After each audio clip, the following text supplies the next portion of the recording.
Hi everyone, Glauco Alves here. Welcome to my channel. So as on my last video, I've mentioned that I have some very inexpensive amplifiers that they are really good recording amps. And to start this video, I would like to start talking about my Epiphone Valve Jr. This is a 5-watt tube amplifier that I purchased on eBay a few years ago, mainly for home practicing and maybe some recordings as well. And it happens that it's a very good amp for recordings because you can really get that kind of a nice tube amp once you crank it up. And I would like to talk about how I run this amplifier. So basically, there's no secret to it. This is a very simple concept. Just to mention, when I bought the amplifier, I did replace the speaker. I paid 75 pounds for it, so it was worth upgrading the speaker, and also I got some new tubes for it. So I would like to talk about how do I run this amplifier. So as most tube amplifiers, I would like to give a little tip here of how I use it. And I know that this is like a bit of a, fairly known these days, that some players, they really crank up their amplifiers even if they want to get a clean sound. Yes, so it's all about the volume control and the tone on the guitar. So here it's pretty much everything you need to get the sounds you need, really. Once the amplifier is cranked up, some sort of magic happens, and you can pretty much get a really good clean sound from your tube amplifier cranked up just by rolling back the volume knob. So the amplifier now is about 8, which is pretty loud, even though it's a 5-watt amp, but the guitar is on 0, as you can hear here. So I'm gonna roll up like about 3, so you can get the idea of how can you get a clean sound from a cranked up amp.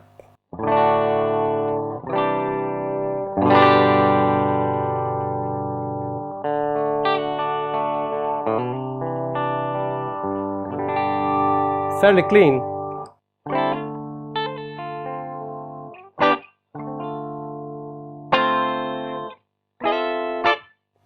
So now a little bit of more volume, about 7.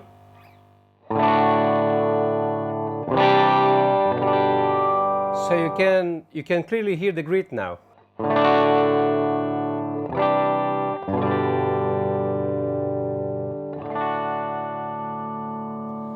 Now I will push a little bit harder. About 9.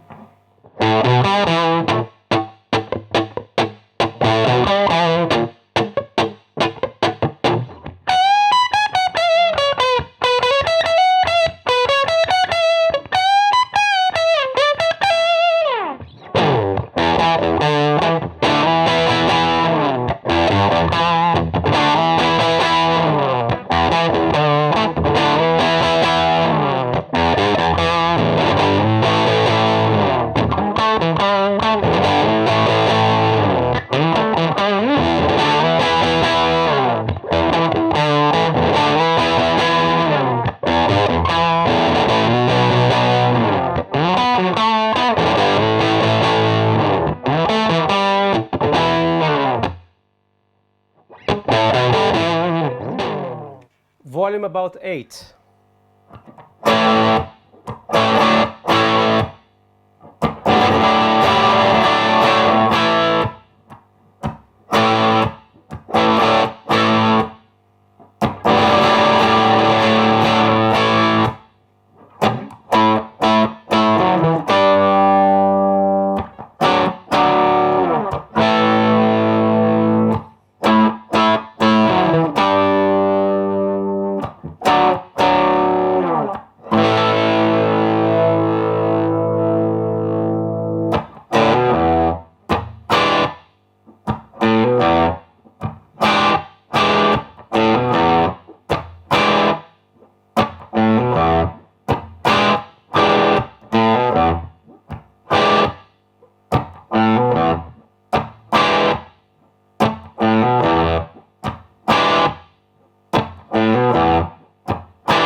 So I'd like to show you the same thing now on the Strat, so you can hear the difference between humbuckers and single coils through a cranked up amp.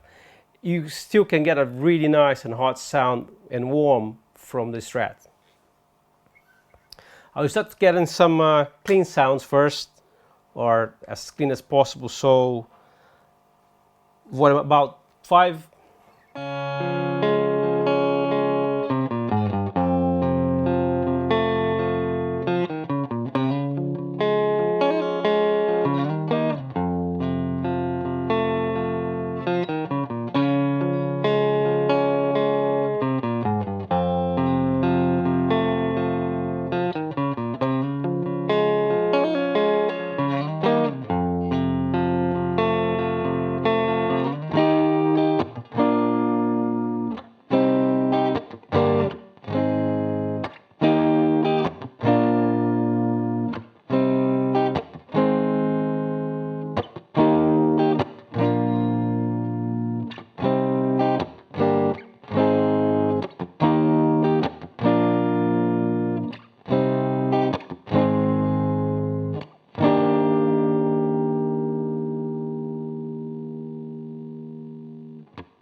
So the second amplifier I'd like to talk about is the Blackstar Fly 3.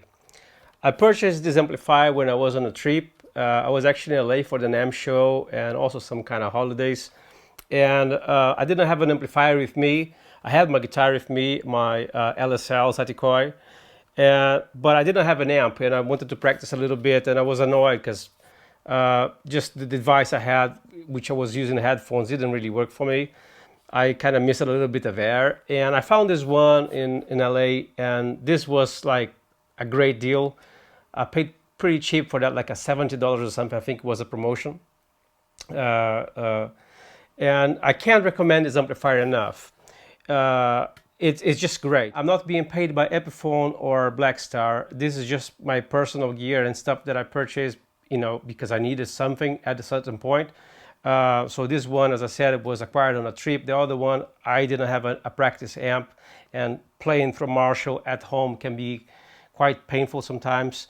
I didn't have an attenuator. Now I am, you know, on the way to get the right one for what I need, which I'm going to also possibly do a review about that. Recently, I recorded a Derek and the Dominoes Layla Tribute, and I needed a different tone for my Dwayne solo, the slide, and I played that solo on this little guy here with my Zoom recorder in front of it. And it was late at night, and, you know, just worked great, no complaints so far. And you guys, you know, it's a little monster. This is like, you can really get some really nice sounds out of it. I love the delay on it. You can tweak to like some very nice slap back kind of delay to like a more reps if you want.